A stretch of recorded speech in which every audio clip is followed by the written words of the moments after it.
Hey, I'm doing this little segment here. It's more than a little segment, it's probably like 2 hours long. Back in 1998, I interviewed, or more accurately, I listened to my grandmother talk for 2 hours and documented it. I hadn't listened to any of these recordings in, 20 years, so I looked them back up. I wanted to do something to pay homage to her on the anniversary of her passing in 1999. She passed away on October 31st, 1999. She is the reason why burnt ramen existed in its current form, at least, and was a great inspiration to me and to many others. Her list of accomplishments in her lifetime is longer than I could recite, and I'll just let her speak for herself. Thank you. This is a gloomy day in Berkeley, California, February 11th, 1997. And my grandson, my oldest, first, shall I say best, grandson, Michael, has asked me to record some things that I remember from the faraway past. My mother, who was a city girl and very steeped in liking the things that a city has to offer, such as vaudeville, large church choir, and cultural events that she really enjoyed, married my father, who was a Cornell graduate, but really a farm boy from Interlaken, New York. And she was to go to the farm and become a farmer's wife. The ruler of this whole setup was his father, Grandpa Cole, and he held a firm rein on everything that happened in this territory, especially over his prosperous apple orchards, which he wanted to always be improving. My father had a sister, Edna Meda, who was young and spirited and was getting out of high school, and her father, Grandpa Cole, decided that she was to teach in the country schoolhouse just down the road. She could do that by taking 1 or 2 years of training just beyond high school. In those days, it wasn't much. And that's how he saw her life unfolding. Well, she didn't like this idea very much. So she had managed to meet an older man in this very small community where they lived. And he had proposed marriage to her to take her away from this terrible fate that she had in front of her. So, without knowing too much about him, and certainly the family knew nothing about him, he came in the middle of the night and put a ladder up to the second-story window of the huge farmhouse where they all lived. And she went down the ladder and ran away and married Paul Emmons. Well, it seemed as though she went from one dominant person to another, and she immediately became pregnant and had two sons. And the situation was very unbearable because she still didn't have any freedom. She was completely under the control of this person. So my father, who loved her dearly, and my mother had loved her dearly too, would sneak her back to this they lived in the little tenant house, which was very small, but on the property of the big house, where the whole rest of the family, which included his oldest half-sister and her 4 children, whose husband had been killed, and she was having to raise the children in this environment with Grandpa Cole. So they would sneak her home to the little tenant house because she was so homesick and so lost without the love of any family. And Grandpa Cole would always sort of smell a rat of something was going on that he didn't like, that he thought she might be around there somewhere. So he would come down, knock on the door, and they'd have her quickly hidden away into a closet or under the bed or somewhere. And anyway, he never found her. But she came back many times just to get some attention and love and know that somebody cared about her. But finally, the children were little, and very suddenly she became very ill, probably from heartache and heartbreak and so on. And she died as a very young person. My father was very unhappy in this situation of really being completely dominated. My mother also. And their first child was born dead, which was a very tragic thing because they were so looking forward to that event and starting a family. So they decided that somehow they had to find a way to move away, to go out on their own, even if it was a great struggle, and it would be a great struggle. But Grandpa Cole, in his wisdom, knew that they were going to do this, and he couldn't quite see them doing it without any money at all. So from his savings, he took $10,000 and told them that he would give them that to buy a small farm somewhere else, and that when these two boys, which he was feeling much guilt about, the two baby boys, were 21, that my father would have to pay that money back, $5,000 to each of them. So with that, and this was written in his will, that that's the way it was to happen, to control the future of these people. He said goodbye to them, and they went to more toward central New York. As you know, Interlaken is in the Finger Lakes district, in the fruit-growing area, and central New York is near Syracuse, where they went, is more dairy and rolling farmland and fertile soils. And they purchased a 100-acre farm, with a mortgage, of course, with the $10,000, and started their lives. And it was at that point, this was in about 1920, and my oldest brother had already been born in 1918, Legrand, and I was born in 1921.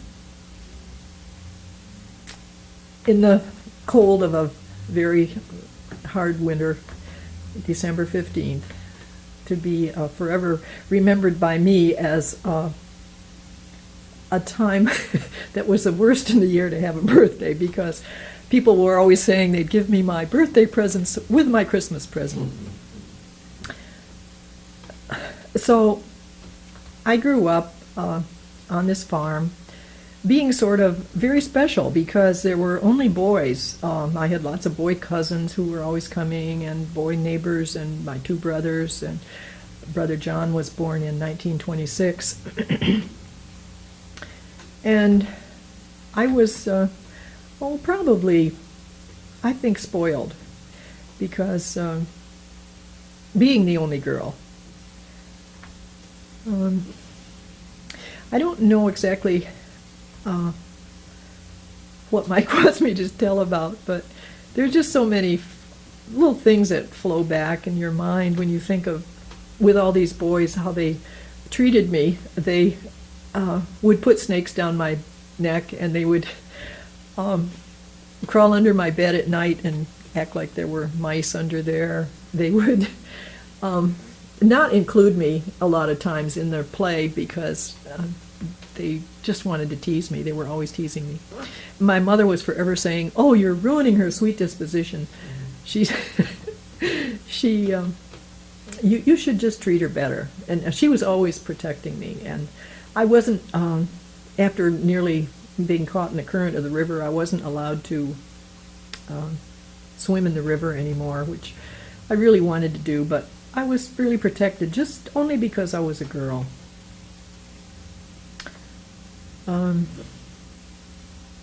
Better stop. I don't know what to say. Well, so life on the farm was happy as far as having the great outdoors always at our command, and country school where you went from grade 1 through grade 8 and then hoped you'd pass the regents and get into high school. New York State had very strict regents examinations. And time drifted on, and none of us realized that we were drifting toward a very severe depression. And it slowly unfolded that times were going to be very hard. The milk trucks, the price of milk was very, very low, and people would try to get the farmers to withhold their milk from the market in order to raise the price. But if they didn't, then they would stop the milk trucks and with rifles and shotguns even, and just dump the milk. So that was the beginning of when I knew that times were getting hard. And it was also getting close to the time when this big debt was owed by my father. And it was hanging over him, and I heard whispered comments about how many years it was until this money had to be paid, and I knew it was a big worry for the family. So I remember going with my father to visit this Paul Emmons, who was demanding the money. The boys had already made a career for themselves. They had joined the Merchant Marine, and we didn't know, but they didn't even really know about the money, but the father was anxious to get the money, and he was going to get it one way or another, even if it meant our losing the farm. So due to this terrible debt hanging over my father, it seemed more than he could bear, and he became ill and died of cancer within a year of when the debt was due. So from then on, I was working in the town in order to stay in school, in high school, and working for my boarding room, taking care of children and so on. But it wasn't a bad situation. I went home on Sunday, and my brother was trying to run the farm. And it was much more difficult for the rest of the family than it was for me, because I was sort of independent. I was earning a little bit of money, and I was in school, and they were struggling with trying to keep the farm going. So eventually the day came when my brother said that he just really couldn't do it any longer. There just wasn't enough money coming in to buy the seed to keep the farm going, and so it turned out that the bank would foreclose, which happened to so many people during that era. So he formed an auction process to auction everything that we had. And I remember the piano, which I had learned to play a little bit, sitting out there and people bidding on it, and finally seeing it sell for $10. And all the household furniture just disappearing, and the farm animals. That was the saddest thing to see. People looking in their horse's mouth to see how their teeth were, deciding if they'd buy them or not. And also the tractors. My father had a Case tractor, and he had good farm equipment, and it all had to be auctioned off. My mother was so devoted to the horses, and I was too, that she wouldn't just let them go to become abused and just, workhorses. So she found a farm where they could be grazed, a friend who took them, the old dear Violet and Ted, who were so special to us. And that was very touching to me, that she cared so much that she had to find a home for these horses where they weren't going to be abused. So during this process, a childhood friend of my mother's appeared out of the woodwork, because word had gotten around that my father had died and that we were losing the farm, and you know how it happens. It sort of a little network, and it had gotten back to the area where my mother grew up, and this boyfriend from her early days came to visit. And we all looked at him with great suspicion because we thought, who is this man? And we don't like him. And he didn't seem very healthy either, and more than that, he smoked constantly. But he had his eyes on Mother, and he was determined that he was going to marry her. And she, out of her loneliness, decided that it probably was the best thing. And he wanted to take her to Danbury, Connecticut, which was, quite a ways from where we were. So they did get married, and it turns out that he wasn't very well, and that he had just wanted somebody to take care of him.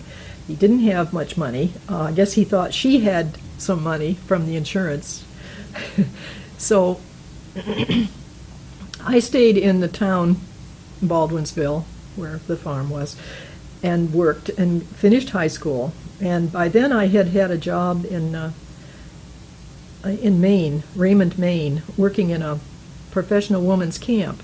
I had gotten that as a summer job, and I had that job for many years, all the way through college, actually.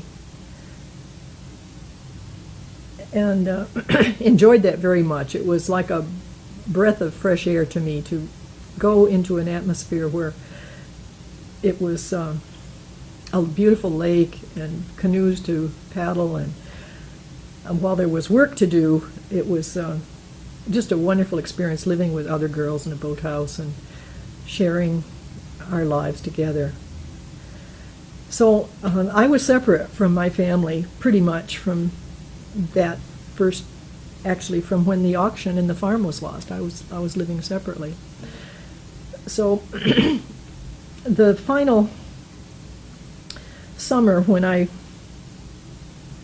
wasn't going to be working at the camp anymore because I was getting older, I decided to go home to my mother, and I realized that that my stepfather, whom I barely knew at all, was really ill. And so I came home in September, and in November, at Thanksgiving Day, as a matter of fact, he had a stroke, and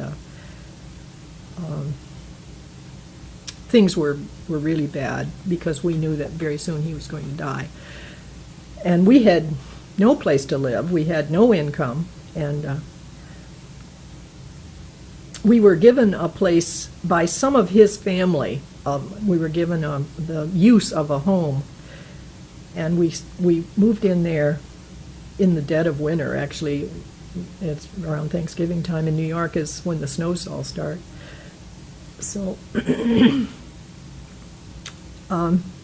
within a short time he died, and I got a job working as a waitress in the local restaurant, and was earning a little money. Times were really hard, and my brother was trying to stay in high school. My youngest brother, my oldest brother, had gone to New York City to try to get work. So finally, a cousin of mine, the one that was from the Grandpa Cole days, had been the youngest one of the group that had been living with Grandpa Cole, realized that I was trying very hard. I was trying to take night classes to better myself and get out of just being a waitress. And so she was hearing about this, and she decided that she thought I should go to school. So she was going to provide a means for this to happen. So she came and said that she thought I should be a teacher. Well, I really didn't want to be a teacher. That was the last thing I thought I wanted to be, because I was taking secretarial work and training and thought I wanted to get into the business world. So, but the only thing she would help me do is become a teacher. So that was my one straw to cling to. So I decided that's what I better do. So she picked out this school called New Paltz, state teachers. It was the first year that they were accredited to give a BE degree, and it had a curriculum that was much improved over what had been required for teachers up until that time. So I went to take the exams, which I shall never forget, because we had to be able to speak properly. That seemed to be the most important thing that we could have, was a voice that children could understand. And we had to recite all these little ticklish things, like Peter Piper picked a peck of pickled peppers.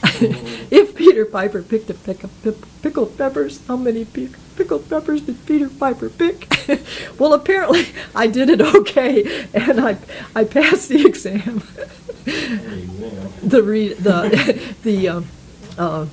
The other part of the test didn't seem like it was that difficult, so I was in.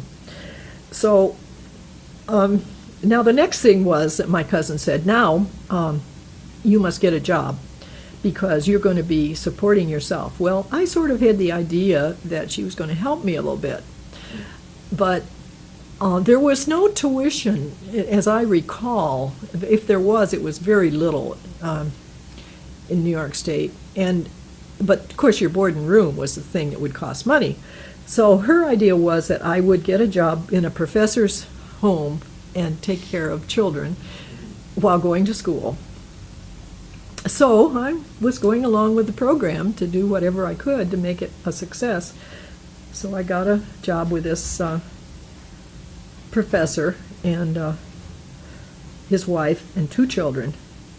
And he immediately decided to accept some kind of a scholarship or something. He was going to New York City for the year to take some extra classes or write a thesis or something. And so I was left with this woman and these 2 children.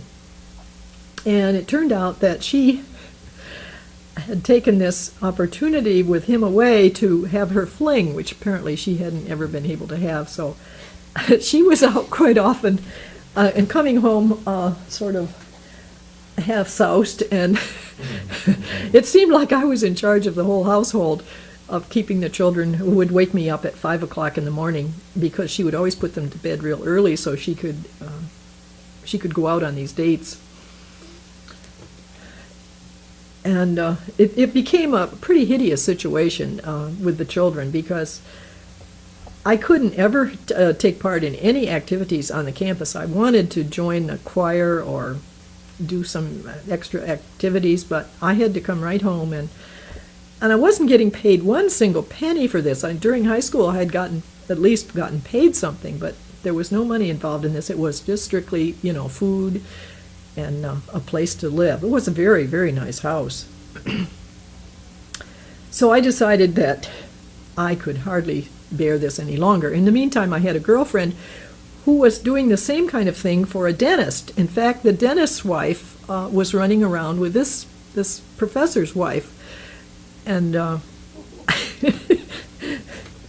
so we would talk on the telephone when they were both out and try to think, what can we do? We've got to get out of this situation. There's got to be a better way. Well, about then, dear FDR started a program for college students to keep them in school, because quite a few students were having to drop out of school. And this was called the NYA, the National Youth Administration. And with this, there was federal money to go to the schools so that professors or whatever was needed around the school could get done, and you would get paid for it. And believe me, there were some strange things that you got paid for.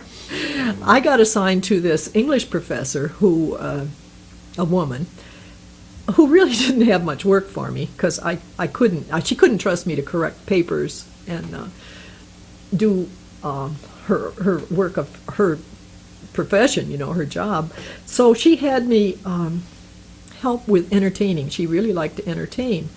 So every weekend we would have a party, and she would invite the other, especially the bachelor teachers, or a mixed group, that they would just have fun and lots of drinking and everything. And I was sort of the person who kept all this going. I would fix the food and the hors d'oeuvres and pass the drinks and just take care of everything, and then clean up everything. And I got paid for that. So that was a lot better than taking care of children and all the drudge of getting waked up at 5 o'clock in the morning. And then she would also have me write her personal letters. She would just sort of sit down and say, well, this is my cousin in Canada, and I want to just tell her this and this and this and this. And I could make sense out of it and write these personal letters, which seemed like they were just flowing from her pen, but I was really writing them. And so that took up quite a few hours, and I was grateful for any hours I could get. So in order to take this, I didn't explain how we got from the houses where we were living. We had decided that we would try to start a co-op. We had heard about people living together, which has since then become very common, and shared expenses. So we found this lady who had a big house, and she was living all alone. And my girlfriend and I went to her and said what we wanted to do. And she said she thought that could work, that she didn't like living alone in the big house. And if we'd get 3 other nice girls and pay her what amounted to, I think it was $2 a week each, which with 5 girls, that would be $10 a week, which would be $40 a month, which seemed like a lot to her from nothing. And so we had to get this all okayed from the dean of women at the school. And that was quite a process because they didn't really trust girls living out on their own alone. They wanted them in the dorms or in the sororities or whatever, where they were, had guidance, because there was no hanky-panky like there is today in college, believe me. Everything was strict. So we moved in, and it just worked out beautifully. We had to plan menus and show the dean of girls that we had, nutritious food, and we divided up the labor. 2 would cook and 2 would clean up, and 1 would have a rest, and then we would rotate every week. So that, and then the dean of girls would come about once a month, it seemed like.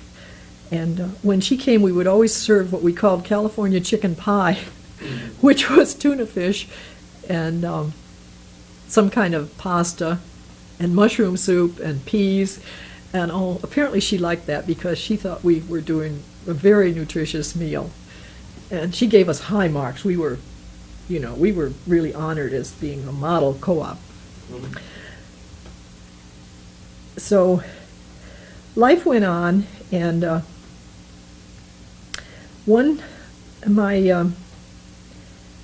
my sophomore year, it was my junior year.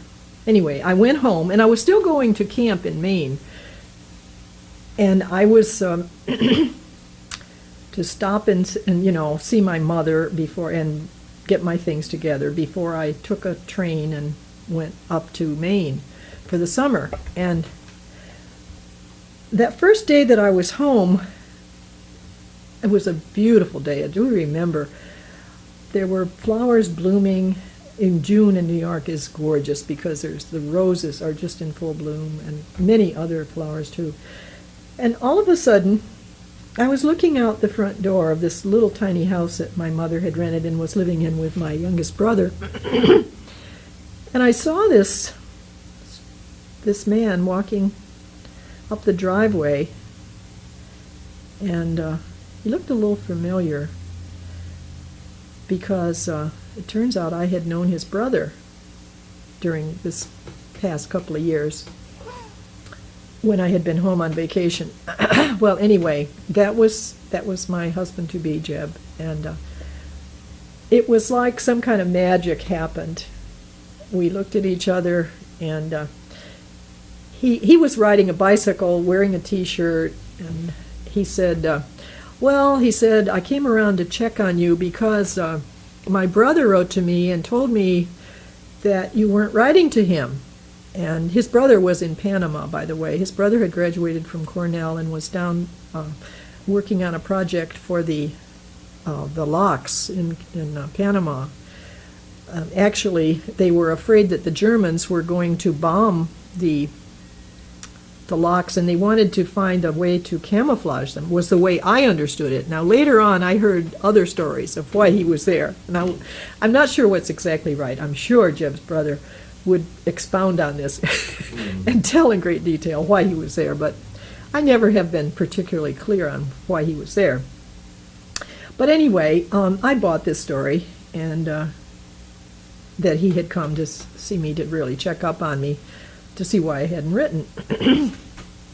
So it was just, I just can't explain what it was like. It was like it was magic.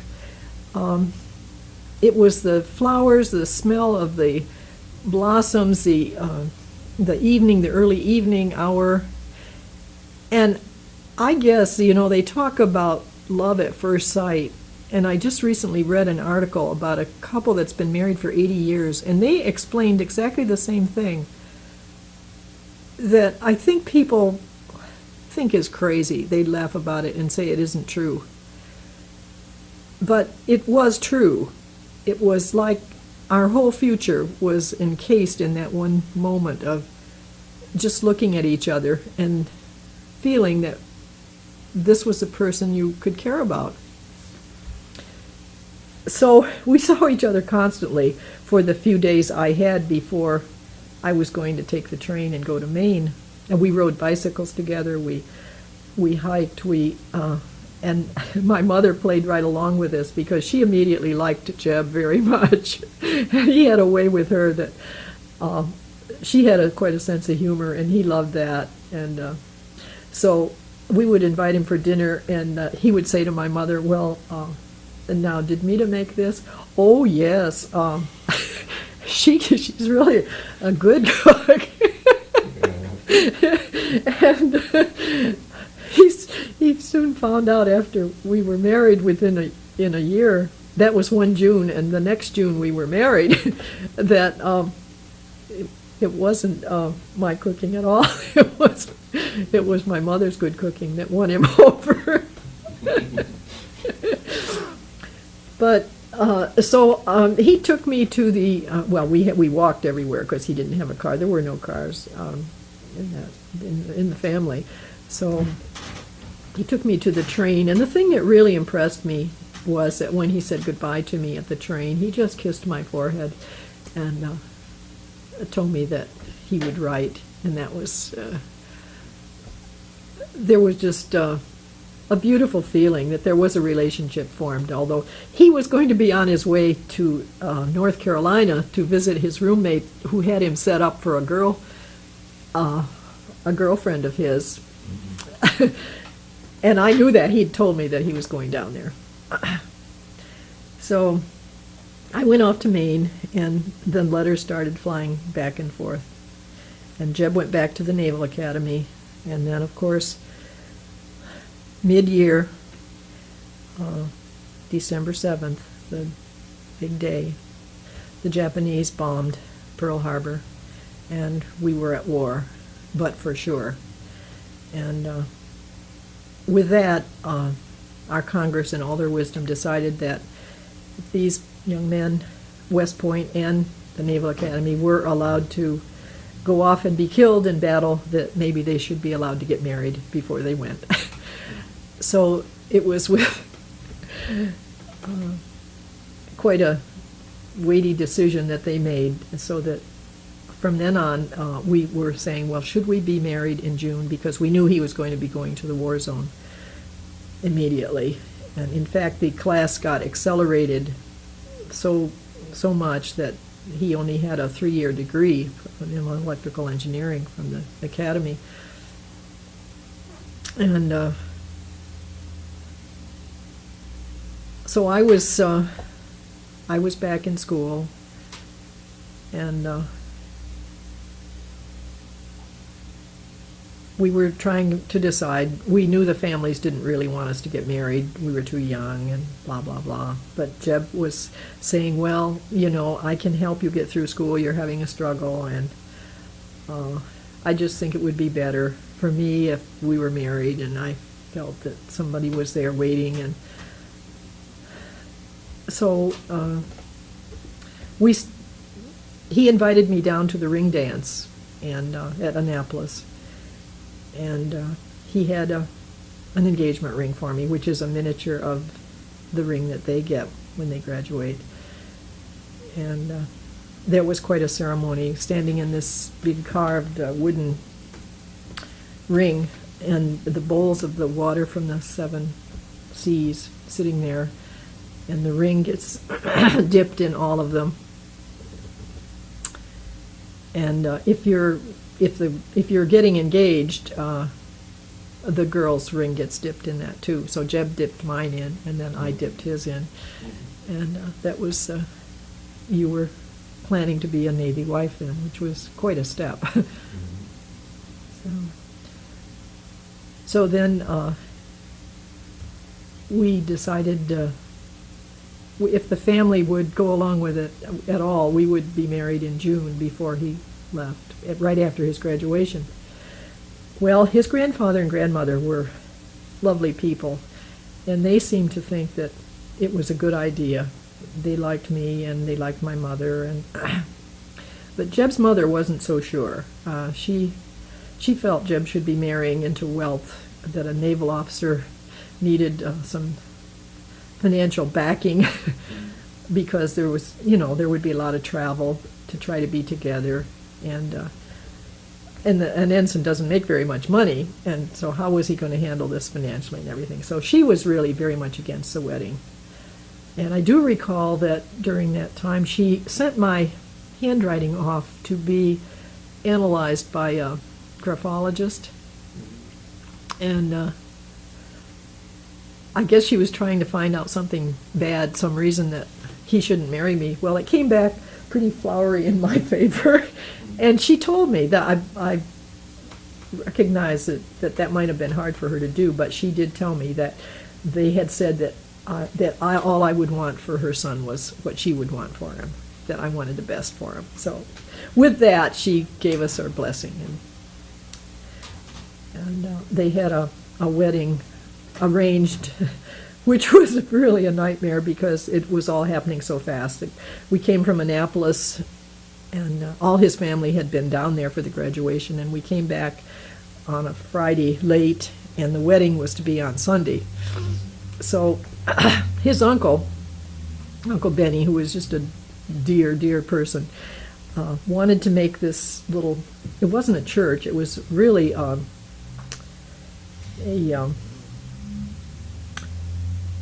one of the fraternal organizations that met in the center of the town, and they had a nice building where they met. Masons, I guess it was. And the church, which was a Lutheran church, was very small, and it was a very young minister, new, and had been formed for the small German community in this town where Jeb lived, was in Brewster, New York. So Uncle Benny, in his wisdom and foresight, went up to Grandpa Goosen's garden and dug up the roses.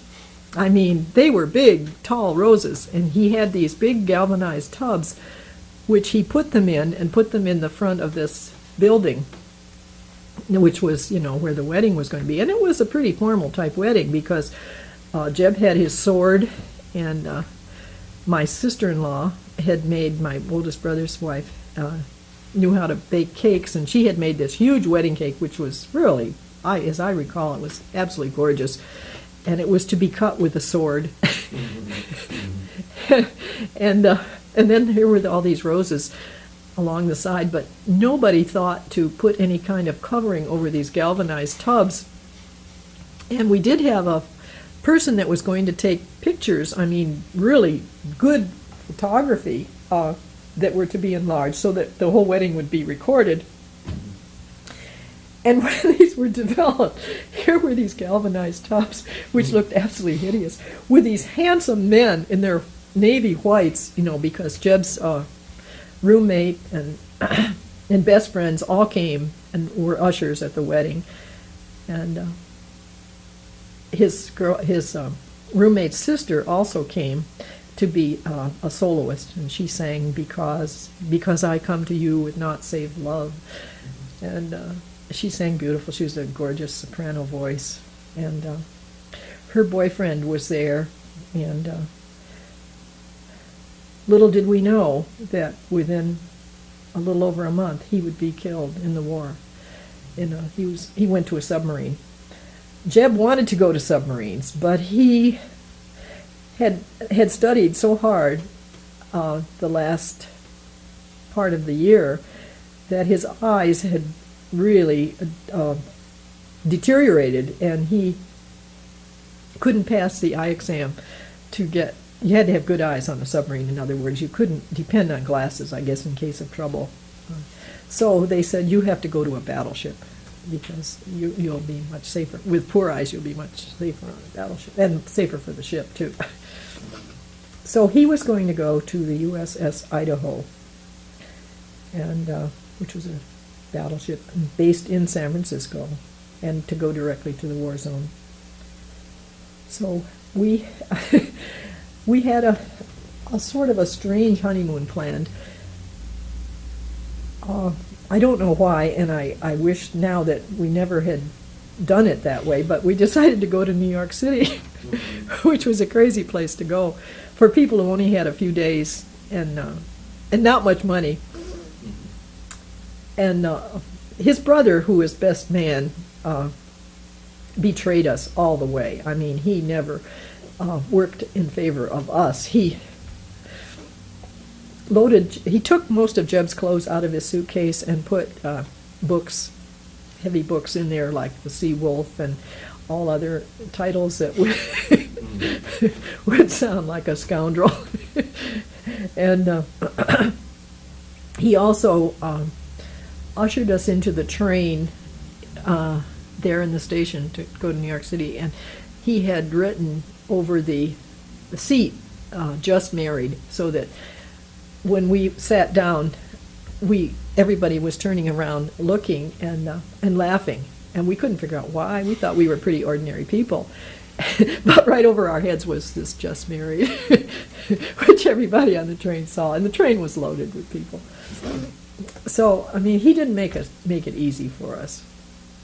And then we got to, we had a reservation at the Commodore Hotel in New York City, and we had just gotten settled into our room after having dinner, and we got paged in the lobby. Ensign Rechen wanted in the lobby, and of course this was all set up by his dear brother to bug us and harass us. And Jeb took it serious, and of course turned up down in the lobby, and it was just a farce. So Jeb, having been on crew and having a very good appetite, would really need 2 dinners of a normal size.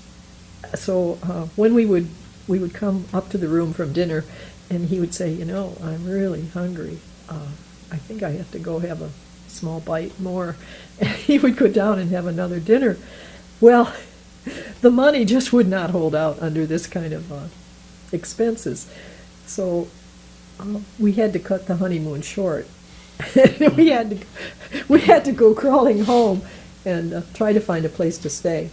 So good old Uncle Benny came through. They had an attic room they lived in Grandpa Goosen's house, which was they had made an apartment. It was a huge home, and so Grandpa Goosen and Grandma had the lower part, and then they lived upstairs, and then there was an attic room.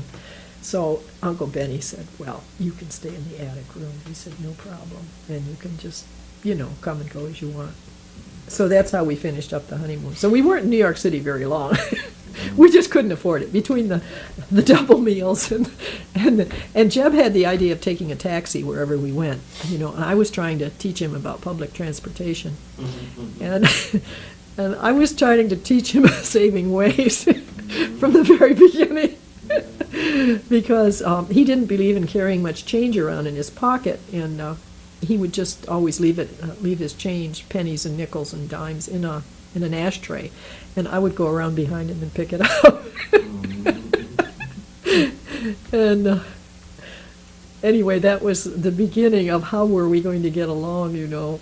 He had ideas of grandeur and doing things in style, though we didn't have the money to do it. So with that, I said goodbye to him at the same train depot where he had said goodbye to me to go to Maine, and of course he was going to San Francisco and the USS Idaho. So it's a good place to start. Mid-year, well, my senior year, with Jeb putting me through school, a message came from Jeb saying the ship was coming in, and would I come to the West Coast? And this was kind of a traumatic thing because the school wasn't at all anxious that I leave mid-year. But I talked with the dean of girls and explained how important it was to me and to us and to our marriage and everything, and to a Navy man who was fighting this horrendous war. And so they decided that I could finish my credits the following summer and still graduate as on schedule. So I took off for San Francisco by train because that was the only way you could travel, and that was coach sitting up all the way. And Jeb was there. The ship was in and met me, and we had a glorious honeymoon reunion. And I returned home. The ship wasn't in very long. It was in dry dock, and once the work was completed, it went right back out to sea again. So I came back home and finished that summer in school, and then I was called again to the West Coast. The ship was in, but there were going to be new orders, and would I come? And it appeared that he was being sent to some kind of a school during that time, and at Mare Island, and I was. We were going to get a place in a boarding house, and I could get a job because it was going to be for several months. So I did that, and I worked. And you could always get a job during that time because there was so much to do, and with war work, and there were just if you could spell and write and construct a sentence, you could always get a job. So I never had any trouble getting a job. In fact, that job was with the vice president of an insurance company on Market Street, and we lived in this boarding house was run by a Jewish couple who called Jeb the Endswine, and me his lady, and they fed us avocados all the time because they had an avocado tree in the backyard. And Jeb would go by bus with lady bus drivers to Mare Island every day, and thinking he might never make it home again because they had so many accidents and so much trouble keeping the buses running. But anyway, finally the orders came, and he was getting assigned to a new ship. So it was going to be on the East Coast, naturally. I mean, you go to the opposite coast of where you are usually. And in order to get there, there was no transportation. They didn't want women traveling. They didn't want Navy wives taking up space. So Jeb had to plead with them that he was getting a lower assigned to him in the train, and that I could share it with him. And so they finally agreed that I could have a ticket on that basis, that I didn't take up any extra space. So we set out for New York, and we were going to visit his mother and then go on to Quincy, Massachusetts, to the new construction of the Vincennes, USS Vincennes, a light cruiser which had been sunk, and this was the new one that was under construction. So there were some funny things that happened on that trip, which I might recall. All of us, I was the only woman on the train, by the way. These were mostly men who were coming home from the war zone from ships that had been sunk. And that automatically meant 30 days leave. The Navy stuck to that promise that if your ship was sunk, that you would get 30 days leave to go home. And I tell you, these were the most jubilant young men you can imagine, and telling stories and dirty jokes, and which Jeb was so happy to realize went right over my head. I didn't even know all the words. But anyway, before we reached Chicago, those of us who ate a certain dinner and got on the train going east from there, we transferred trains, realized that something had happened with something we had eaten. And during the middle of the night, we were sick. But Jeb hadn't eaten what I had eaten. I had eaten some kind of pork. And apparently anyone else who had eaten that, too. We rose like a single body in the night with ptomaine poisoning, just sick, sick, sick. So in the feverish state that I was in, and weak, and I came back to get into the bunk with Jeb and realized that, I picked the wrong bunk. And I looked up at the foot of the bed, and there was an army uniform hanging there, an officer's army uniform. And I realized, oh my God, what have I done? I'm in the wrong place. So I quickly got out of there and found Jeb before the guy even woke up at all. So that was a narrow escape. So then we visited his mother, and before very long, I realized that I was having a hard time in the morning. I just did not feel good. I just couldn't eat, and we had been using birth control, but I guess after a while it fails. And so his mother was pouring canned milk over the oatmeal for me, and I never liked canned milk on oatmeal anyway, and I just got sick.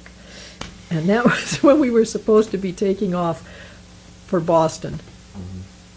And she told me that I was so spoiled that I should at least eat a good breakfast with facing a trip like that. And I just said, I'm sorry, I just can't eat this. And she didn't like it at all. But anyway, we got on the train to New York City again, and then on the train from there, from New York City up to Boston. And I had tried to find us a place. It was always my job to find us housing, because Jeb always figured he was assigned to a ship, or he had bachelor officer quarters, or what. I was just, I was excess baggage, and I better find myself a place to live. So I was always going to the Red Cross. I found they were very, very helpful.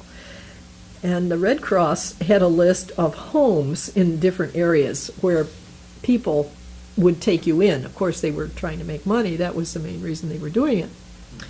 So we got to Boston. Quincy is not too far from Boston, and there was good public transportation there, so we could get around all right.